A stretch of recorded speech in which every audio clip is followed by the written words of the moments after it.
मेरे प्यारे देशवासियों, 21वीं सदी में दशकों पुरानी जो चुनौतियां हैं, उन चुनौतियों को खत्म करना बहुत अनिवार्य है। नक्सलवाद, माओवाद लाखों युवाओं के भविष्य को तबाह कर दिया, अनेक माताओं के दूधमल नौजवानों को छीन लिया, बर्बाद कर दिया, हर मां बाप के सपनों को चूर चूर कर दिया।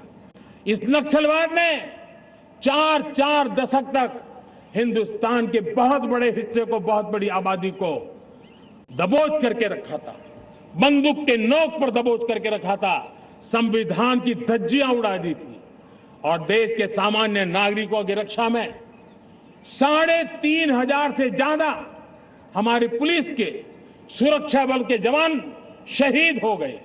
युद्ध के अंदर जितने सैनिक मरते हैं, उससे ज्यादा हमारे पुलिस जवानों को जान की बाजी लगानी पड़ी ताकि देश के सामान्य मानवी को सुरक्षा मिले। ये नक्सलवाद ने धरती को लहूलुहान कर दिया था। 2014 में आपने जब हमें मौका दिया, उसी दिन हमने संकल्प लिया था कि हम देश को नक्सलवाद से मुक्त करेंगे। और आज मुझे खुशी है कि नक्सली माओवादी हिंसा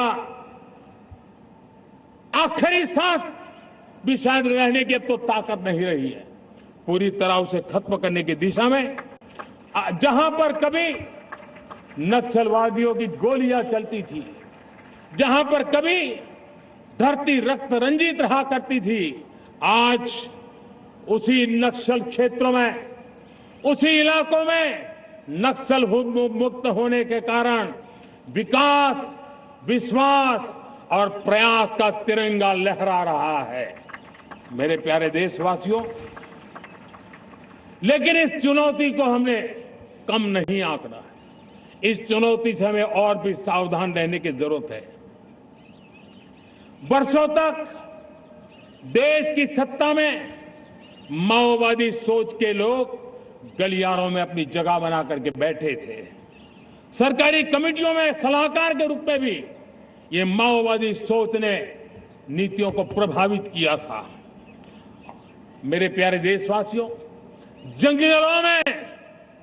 जंगलों में हमें हथियारी नक्सलों का खात्मा बुलाने में, उस संकट से देश को मुक्त कराने में सफलता मिली है।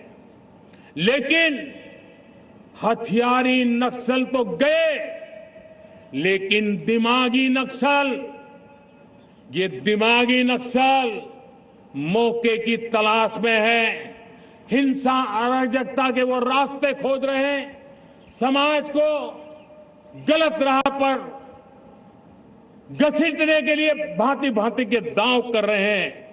इन दिमागी नक्सलियों को पहचानना होगा, इन दिमागी नक्सलियों को आइसोलेट करना होगा और राष्ट्र को विकसित राष्ट्र बनाने की मुख्य धारा की ओर देश की युवा पीढ़ी को जोड़ना होगा। मेरे प्यारे देशवासियों, सुरक्षित भारत बनाना हम सबका दायित्व है। चुनौती सीमा के भीतर हो या सरहद से बाहर, भारत हर परिस्थिति के लिए तैयार है। आज युद्ध का नेचर बदल रहा है। अब युद्ध सीमा पर ही होता है, गारंटी नहीं है। आज युद्ध सीमा के अंदर, कहीं रिफाइनरी में जाकर के, कहीं बैंकिंग सेक्टर को जाकर के, कहीं डेटा सेंटर को जाकर के, एक प्रकार से लड़ाई का नया रूप, इंफ्रास्ट्रक्चर तोड़े जा रहे हैं, फैक्ट्रियां तोड़ी जा रही है। हमने मिशन सुदर्शन चक्र की पिछले सालों घोषणा की थी, बहुत तेजी से उस पर काम चल रहा है। आज डिफेंस एक्सपोर्ट हमारा करीब 50 गुना बढ़ा है। करीब 100 देशों में हमारे अस्त्र शस्त्र पहुंच रहे हैं। वैश्विक पटल पर भारत की प्रतिष्ठा धीरे धीरे बढ़ रही है। बदलते हुए समय में अस्त्र शस्त्र की तरफ काम करना है, सैन्य बलों का सामर्थ्य बढ़ाना है, लेकिन साथ साथ नागरिकों को भी तैयार करना होगा। पिछली शताब्दी के युद्धों के अनुरूप जो सिविल डिफेंस की व्यवस्थाएं हमारे देश में विकसित हुई है, वो कालबाह्य हो चुकी है। और इसलिए मैं आज लाल किले से घोषणा कर रहा हूं कि हम आने वाले दिनों में सिविल डिफेंस का एक वाइब्रेंट नेटवर्क खड़ा करेंगे, आधुनिक व्यवस्थाओं से उनको परिचित कराएंगे, आधुनिक संकटों से नागरिकों को रक्षा करने की क्या व्यवस्था हो सकती है, एक बहुत बड़ा वॉलेंटरी फोर्स सिविल डिफेंस का आधुनिक चुनौतियों को पार करने वाला हम बनाने वाले हैं। मेरे प्यारे देशवासियों, राष्ट्र के निर्माण में आज हमारी बहनों बेटियों का योगदान हम सब के लिए बहुत बड़ा प्रेरणा का कारण बना हुआ है। फाइटर जेट हो या सिविल एविएशन, हमारी बेटियां सबसे आगे दिखाई दे रही है। खेलकूद का मैदान हो, हमारी बेटियां आगे दिखाई दे रही। स्टेम एजुकेशन में भर्ती होने की प्रक्रिया हो, सबसे ज्यादा हमारी बेटियां आगे दिख रही है। आज सेना में भी एनडीए से जो बच्चियां निकली हैं, वो बड़े रौब के साथ देश की सेना का नेतृत्व करने का सामर्थ्य दिखाने लगी है। मेरी बेटियों की ताकत कैसी है। मैं पिछले दिनों साणंद में एक सेमीकंडक्टर प्लांट में गया, वहां आदिवासी बेटियां, देश के अलग अलग कोने से आई हुई बेटियां काम कर रही थी।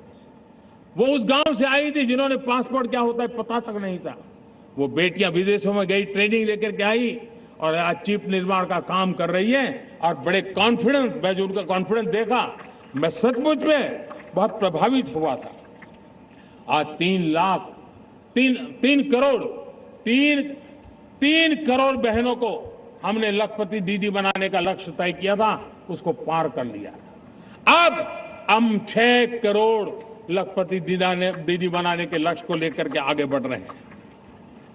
3 करोड़ नई लखपति दीदी बनना मतलब ग्रामीण अर्थव्यवस्था में बहुत बड़ा बदलाव मातृशक्ति के द्वारा आने वाला है।